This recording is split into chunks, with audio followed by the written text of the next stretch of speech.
मर्द आज आप लोगों के सामने पेश करता हूँ औरत की जुबान। एक था राजा, एक थी रानी। रानी मर गई, खत्म कहानी। कहानी है उस रात की, 18 मई 2020। हाँ, वो रात का समय था। वो आवाजें मेरे कानों में गूंजती हैं। मैं अभी भी सुनती हूँ आवाजें। पर रुको, मैं इससे पहले आपको कहानी बता दूं कि मैं यहाँ तक पहुंची कैसे। दोस्तों, मैं श्रद्धा वॉकर, मेरी उम्र 27 साल। मैं मुंबई में रहती हूँ, बहुत अच्छा काम करती हूँ। मैं एक MNC में काम करती हूँ। मेरे माँ बाप हैं, मैं बहुत प्यार करती हूँ, एक भाई।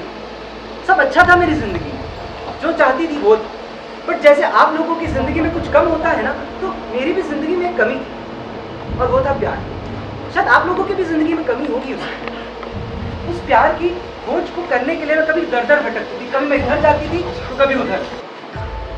एक दिन मैंने बैठा और मैं फोन खोली। मैं टिंडर पे राइट लेफ्ट, मैंने फिर एक राइट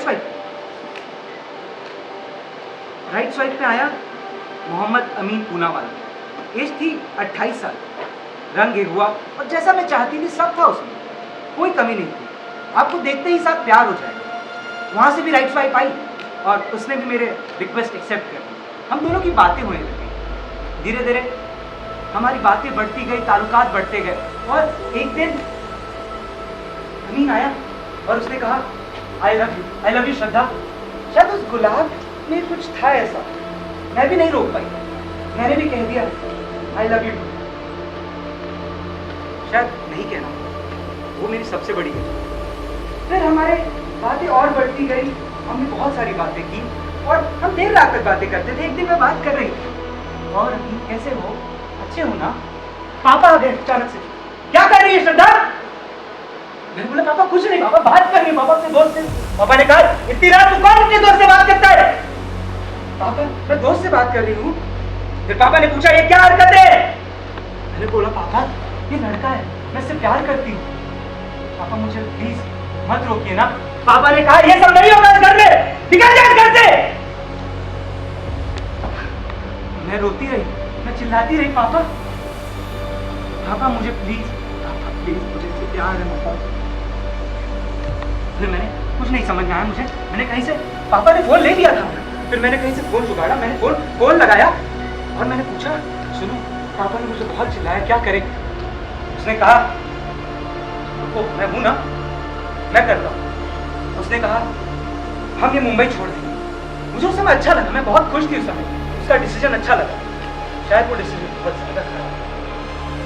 मैंने भी फिर उसकी बात मान ली और हम दोनों मुंबई से अपना आशियाना ढूंढने दिल्ली की ओर चल पड़े।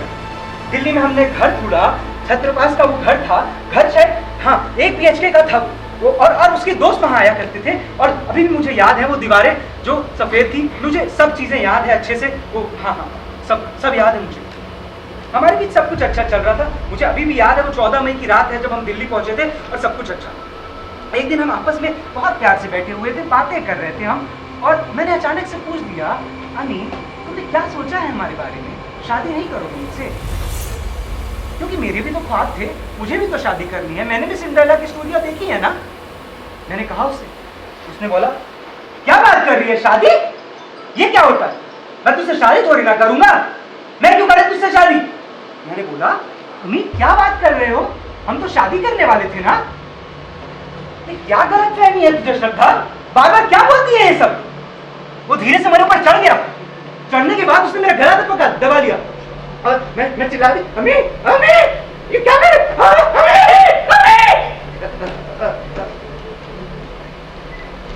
मेरी जान चली जा चुकी थी, पर रूह में थोड़ी जान बाकी थी। वो नामर्द उसने मुझे ऐसे नहीं छोड़ा, उसने चाकू लिया, मेरे जिस्म को देखा, कुरेदता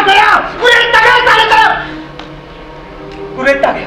उसने मेरे जिस्म के टुकड़े कर दिए, 35 टुकड़े किए। उसने मेरे हाथों को काटा, पैरों को काटा, सब जगह काट दिया, सब काट दिया साहब, सब काट दिया, कुछ नहीं छोड़ा उसने। और उसने खून भी पिया मेरा।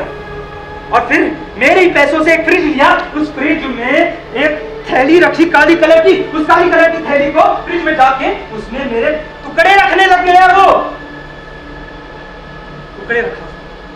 फिर कुछ दिन बाद उसने उसी टुकड़ों को हमारे घर से, एक जंगल था 2 किलोमीटर दूर, वहां वो हर रात 2 बजे जाया करता। वो बैग लेके जाता और चील कौवों को मेरा जिस्म ऐसे फेंक के देता था, ऐसे। अरे मेरा रूह कांप रहा था। कहां थे आप लोग? मेरा रूह कांप रहा था।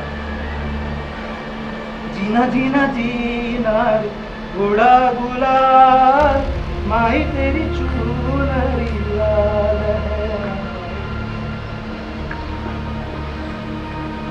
आखिर मैं पूछना चाहती हूं, कहां थे आप सब जब मेरा जिस्म कुत्तों को खिलाया जा रहा था? कहां थे आप सब जो ये कहते श्रद्धा कुछ नहीं होगा, मैं हूं ना? कहां था वो मानव अधिकार उस दिन? कहां था वो सिस्टम? कहां थे आप लोग? शायद गलती मेरी थी, शायद उस लड़के की रही होगी, या आप लोगों की जो कहानी थी प्यार से सुन रहे हैं।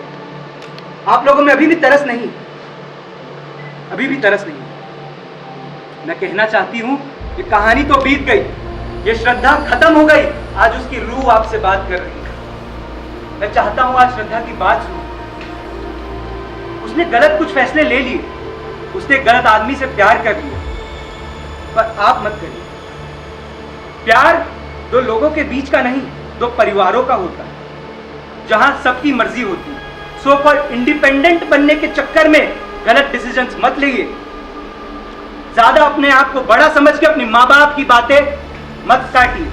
क्या पता श्रद्धा उस दिन अगर माँ बाप की बातें मान ली होती तो आज वो यहाँ पे आपको एक कहानी ना सुनाती होती। धन्यवाद।